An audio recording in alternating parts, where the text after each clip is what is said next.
అందరికీ ఉద్యమ నమస్కారాలు. సుప్రీంకోర్టు ప్రధాన న్యాయమూర్తి జస్టిస్ బిఆర్ గవాయ్ గారిపై జరిగినటువంటి పాశవిక దాడికి నిరసనగా మహాజన నేత మానిశ్రీ మందకృష్ణ మాదిగ గారి నాయకత్వంలో దేశ నలుమూలల నుంచి దళితులు మరియు ఎంఆర్పిఎస్ శ్రేణులు చలో ఢిల్లీ కార్యక్రమానికి పిలుపునివ్వడం జరిగింది. అందులో భాగంగా విజయనగరం జిల్లా నుంచి భారీ ఎత్తున MEF, MRPS, MSF, student federation, వివిధ అనుబంధ సంఘాల వారందరూ కూడా చలో ఢిల్లీ కార్యక్రమానికి విజయనగరం నుంచి బయలుదేరడం జరిగింది.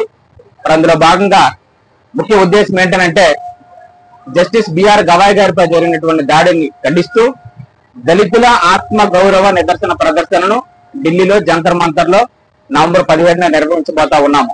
కాబట్టి ఎంఆర్పిఎస్ నాయకత్వంతో మానిశ్రీ మందకృష్ణ మాదిగ గారి ఆ నాయకత్వంలో వివిధ దళిత సంఘాల వారందరూ వచ్చి మరి ఆ కార్యక్రమాన్ని జయప్రదం చేయవలసిందిగా విజయనగరం జిల్లా అధ్యక్షునిగా విజయనగరం జిల్లాలో ఉన్నటువంటి దళిత సంఘాలందరికీ కూడా ప్రేమపూర్వకంగా మీ అందరికీ విజ్ఞప్తి చేసుకుంటూ జై మాదిగ, జై మందకృష్ణ మాదిగ.